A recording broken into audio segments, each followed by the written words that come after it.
Shalom Bapak Ibu saudari terkasih, sidang jemaat yang dikasihi Tuhan. Kita akan belajar dalam beberapa waktu ini tentang pengurapan. Saudaraku, kita sebagai jemaat karismatik tentunya tidak asing dengan istilah pengurapan. Nah, kita mau meneliti, mendalami, dan menjadikan topik ini sebuah studi.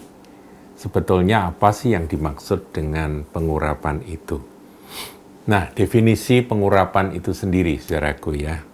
Apakah pengurapan itu? Nah, pengurapan itu adalah kemampuan yang dari Allah atas seorang anak Tuhan, seorang percaya, sehingga orang tersebut dapat melaksanakan, dimampukan, ya disanggupkan dan dimampukan untuk melaksanakan pekerjaan Tuhan. Itulah pengertian sederhana dari sebuah pengurapan. Jadi ketika seorang diurapi Roh Kudus mengurapi seorang hamba Tuhan atau seorang anak Tuhan siapa saja, maka bukan kuat, bukan gagah, bukan kemampuan dari dirinya sendiri, tapi kemampuan yang dari Tuhan yang membuat dia dapat melaksanakan akan pekerjaan atau tugas-tugas yang Tuhan perintahkan untuk dia lakukan. Nah, saudaraku, di dalam Perjanjian Lama, pengurapan itu memang betul-betul dilaksanakan secara teknisnya itu dengan menuang minyak. Tapi itu sebetulnya minyak lambang Roh Kudus ya, lambang itu tadi, kemampuan yang dari sorga itu tadi. Nah, kita lihat Imam Harun ya. Harun dan anak-anaknya itu diurapi menjadi imam. Itu ada di dalam Keluaran 30 ayat 30. Saya bacakan saudaraku, Keluaran 30 ayat 30, bunyinya demikian. Engkau harus mengurapi dan menguduskan Harun dan anak-anaknya supaya mereka memegang jabatan imam bagiku. Ya, pengurapan dilaksanakan. Nah, teknisnya tentunya pelantikan sebagai imam itu dengan penuangan minyak, tetapi pengurapan itu sendiri sebetulnya yang asli itu adalah kuasa, kekuatan, kemampuan yang dari surga, dari Tuhan, saudaraku, dari Allah atas hamba-hambanya untuk dapat melaksanakan apa yang menjadi pekerjaan Tuhan atas dia, yang harus dia laksanakan. Nah, saudara, itulah pengurapan. Musa juga punya pengurapan Roh Tuhan, sehingga dia bisa melaksanakan akan tugas-tugas yang Allah berikan kepada dia. Yosua juga, saudara ya, kalau saudara lihat Yosua itu melalui penumpangan tangan dari Musa, Yosua menerima impartasi pengurapan yang dari Musa. Nah, kemudian ada juga pengurapan sebagai raja, kalau itu pengurapan sebagai pemimpin ya, Yosua sebagai pemimpin, kemudian Musa sebagai pemimpin, Harun sebagai pemimpin agama ya saudara ya, imam. Jadi artinya pekerjaan Tuhan apa saja, jabatan apa saja itu harus ada pengurapan. Kalau tanpa pengurapan sebetulnya itu bukan pekerjaan Tuhan lagi. Sebab setiap pekerjaan Allah yang dilakukan oleh hamba-hambanya, yang dikerjakan oleh hamba-hambanya tanpa pengurapan yang dari sorga, maka itu ditolak oleh Tuhan. Nanti kita akan buktikan itu, saudara. Nah, kita lihat Saul ya, saudaraku, 1 Samuel 10 ayat yang pertama. Demikian bunyi firman Tuhan. Lalu Samuel mengambil buli-buli berisi minyak. Ya, jadi selalu teknis secara teknis itu pakai minyak. Buli-buli berisi minyak dituangnyalah ke atas kepala Saul, diciumnyalah dia sambil berkata, bukankah Tuhan telah mengurapi engkau menjadi raja atas umatnya Israel. Nah, ini pengurapan atas Saul menjadi raja. Dan kemudian setelah Saul ditolak, Tuhan memerintahkan Nabi Samuel untuk pergi ke rumah Isai, ayah dari Daud, dan di sanalah dia menemukan Daud yang pada waktu itu masih menggembalakan kambing domba milik bapaknya itu. Di dalam 1 Samuel 16 ayat 13 dikatakan demikian, saudaraku. Ya, ini kita baca mulai ayat 12 yang menarik, saudara. Kemudian disuruhnya menjemput dia. Ia kemerah-merahan, kepanasan, saudaraku ya, kena sinar matahari. Matanya indah dan parasnya elok. Jadi Daud itu tampan ya, saudara, yang ganteng gitu ya, anak remaja yang ganteng. Lalu Tuhan berfirman, bangkitlah, urapilah dia sebab inilah dia. Ayat 13, Samuel mengambil tabung tanduk yang berisi minyak itu dan mengurapi Daud di tengah-tengah saudaranya. Sejak hari itu dan seterusnya berkuasalah roh Tuhan atas Daud. Lalu berangkatlah Samuel menuju Rama. Saudara, ini kisah pengurapan di Perjanjian Lama.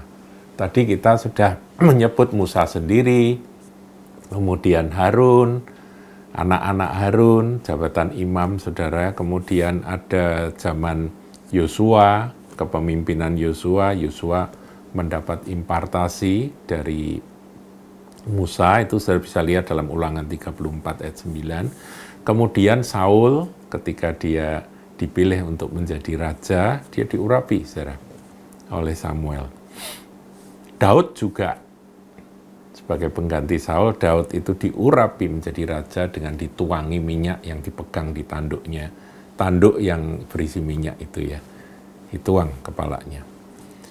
Nah, bagaimanakah di Perjanjian Baru, saudaraku? Di Perjanjian Baru ada satu ayat yang menarik untuk kita baca, yaitu di Kisah Para Rasul 10 ayat yang ke-38. Dikatakan, yaitu tentang Yesus dari Nazaret, bagaimana Allah mengurapi dia dengan Roh Kudus. Allah mengurapi, Bapa mengurapi Yesus, manusia Yesus, dengan Roh Kudus dan kuat kuasa. Dia yang berjalan berkeliling sambil berbuat baik dan menyembuhkan semua orang yang dikuasai iblis sebab Allah menyertai dia. Memang namanya adalah Immanuel, Allah beserta kita. Dan ketika Yesus itu datang, maka ya ini peristiwa pada waktu dia dibaptiskan, saudaraku ya. Pada waktu Yesus dibaptis, turun Roh Kudusnya, mengurapi Yesus sebagai manusia, saudaraku ya. Jadi ini manusia Yesus. Dia butuh pengurapan untuk melaksanakan tugas sebagai Mesias. Dan kuasa Roh Kudus yang bekerja itulah pengurapan yang ada pada Tuhan Yesus, teladan kita. Nah, kita sebagai pengikut Kristus, sebagai umat tebusan, tentunya kita harus berjalan meneladani akan apa yang Tuhan kita sudah lakukan. Tuhan bergerak dengan kuasa roh Allah. Demikian kita pun bergerak dengan kuasa roh yang sama. Dan itu Tuhan janjikan ketika urapan itu turun, Roh Kudus itu turun melalui peristiwa di kamar loteng Pentakosta, maka terjadi perubahan yang besar. Tak oleh kuat, tak oleh gagah, Petrus yang beberapa waktu yang lalu menyangkal Kristus berubah menjadi pahlawan yang gagah perkasa, memberitakan akan keselamatan di dalam nama Yesus. 3.000 orang dibaptiskan dalam satu hari. Saudaraku, itu adalah pengurapan. Jadi saudara fahami pengurapan ya. Nah, di dalam 2 Tawarikh 16 ayat 9, saya bacakan saudaraku. Karena mata Tuhan menjelajah seluruh bumi untuk melimpahkan kekuatannya kepada mereka yang bersungguh hati terhadap Dia. Bagian A saja yang saya bacakan, sebab bagian B kurang sedap untuk dibaca. Jadi bagian A, karena mata Tuhan menjelajah seluruh bumi untuk melimpahkan kekuatannya. Bagaimana cara Tuhan itu melimpahkan kekuatannya? Yaitu dengan mengurapi saudara dan saya kepada mereka. Merekanya kita harus bagaimana? Harus bersungguh hati terhadap Dia. Jadi kalau orang bersungguh hati untuk berkata, Tuhan, aku mau melayanimu.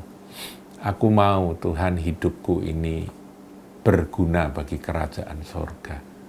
Kemudian berdoa, bersungguh hati, Tuhan akan mengurapi, yaitu melimpahkan kekuatannya kepada orang yang bersungguh hati kepadanya. Nah, saudaraku, itu 2 Tawarikh 16 ayat yang ke-9. Tadi sudah saya singgung bahwa setiap pekerjaan Tuhan yang tidak dilakukan dengan kuasa yang dari tempat maha tinggi itu ditolak oleh Allah.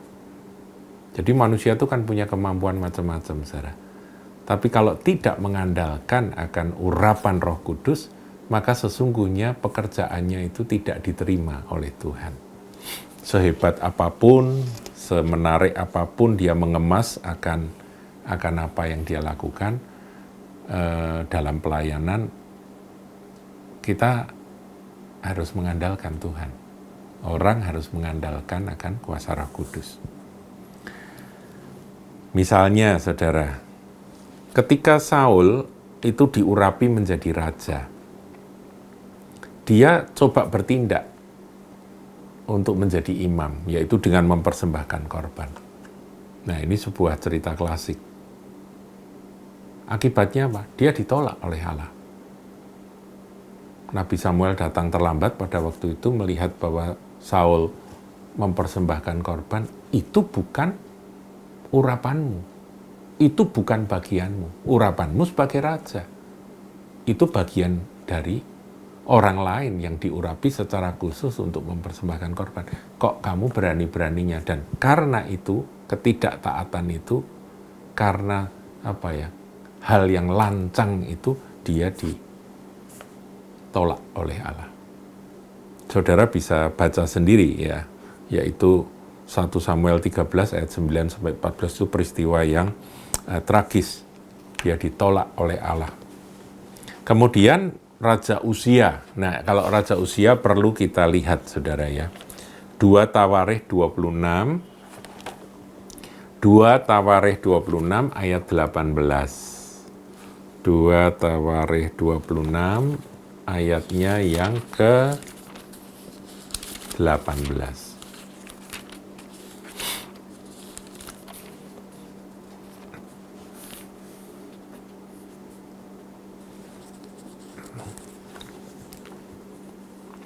Mereka berdiri di depan Raja Uzia dan berkata kepadanya, "Hai Uzia, engkau tidak berhak membakar ukupan kepada Tuhan. Hanyalah imam-imam keturunan Harun yang telah dikuduskan yang berhak membakar ukupan. Keluarlah dari tempat kudus ini karena engkau telah berubah setia. Engkau tidak akan memperoleh kehormatan dari Tuhan Allah karena hal itu." Jadi Uzia itu masuk ke ruang Maha Kudus, saudara, dan dia membakar ukupan. Jadi ini suatu perbuatan yang ngawur, ya, lancang. Dia raja, urapannya raja, bukan urapan imam. Hanya orang-orang yang diurapi secara khusus yang boleh melakukan akan tugas pekerjaan itu. Nah, ayat 19, tetapi Uzia dengan bokor ukupan di tangannya untuk dibakar menjadi marah, sementara amarahnya meluap terhadap para imam timbullah penyakit kusta pada dahinya di hadapan para imam di rumah Tuhan dekat mezbah pembakaran ukupan. Jadi yang boleh mempersembahkan ukupan itu adalah imam, bukan raja. Raja punya kuasa yang hebat, tapi dia tidak diurapi untuk itu. Nah, ini perjanjian lama, saudaraku. Di perjanjian lama itu ketat sekali masalah pengurapan yang tidak diurapi untuk sebuah tugas, dia melakukan pasti dia akan ditolak oleh Allah. Nah, prinsip ini harus kita pegang sehingga dalam segala perkara, ketika kita mengerjakan pekerjaan Tuhan, melayani Tuhan, kita harus sadar bahwa tak oleh kuat, tak oleh gagah, tetapi oleh kuasa yang dari Dia. Itu terlebih dahulu, saudaraku, dalam sesi yang pertama ini. Besok kita akan lanjutkan. Tuhan Yesus memberkati.